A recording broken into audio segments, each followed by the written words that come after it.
Now, Corbyn and May, they've been attacking each other. We've seen an awful lot of it, haven't we? Does either of them, in your opinion, have a viable customs arrangement plan for Brexit? Well, the customs union arrangement is the million-dollar question.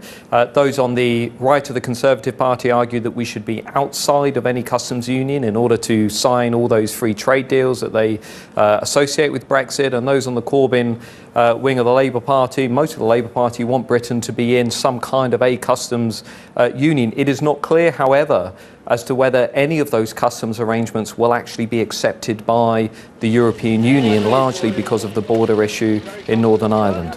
Matthew, you say we don't know whether either would be accepted if they were to go ahead, but would either work? That's the biggest question for the UK population. Well, indeed, we basically do not know whether the European Union will accept one of these arrangements. We also don't know, by the way, the extent to which the British electorate would accept a customs union or remaining in an arrangement that prevented Britain from going off and signing trade deals around the world. So there are lots of known unknowns in this arrangement. But what we do know is that the timeline is incredibly short. The European Union meeting, the Council meeting is in June. The British government is going to have to send off its new arrangements on the customs union within a matter of weeks, and we know that the cabinet is still incredibly split on this issue. So by the end of this month, we're going to have answers to some of those known unknowns. Or could it possibly be that it all remains split and there's no support and they have to start again? That is a possible outcome. Hard Brexit, or the chances of a hard Brexit, a no-deal scenario, I think it's fair to say, have been inching upwards.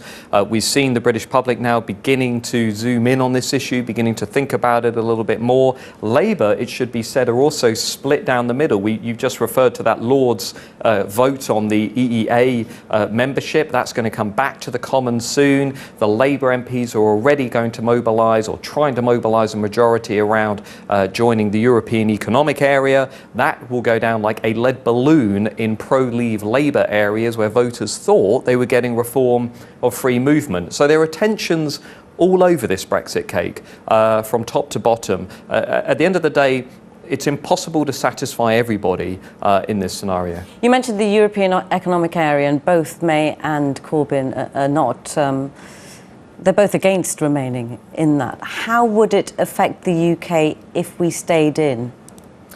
Well, the argument for staying in the EEA is that you give business greater security, and effectively it's the softest of soft Brexits. You basically carry on within the EU, albeit in another name. The problems with this model, however, well, there are many. One is that you don't get the comprehensive reform of free movement that most voters who voted for Brexit wanted. The second is Britain does not have the ability to go off and sign trade deals with other countries around the world, which is what most Brexiteers want. And the third issue is that you have to sign up to various rules, regulations, the continuation of ECJ jurisdiction, the European Court of Justice, which again most Brexiteers do not associate as being a meaningful Brexit. In short, if we sign up to the EEA, or we continue within that sort of broad model, there will be an almighty revolt within the Conservative Party and within the more UKIP focused wing of the electorate.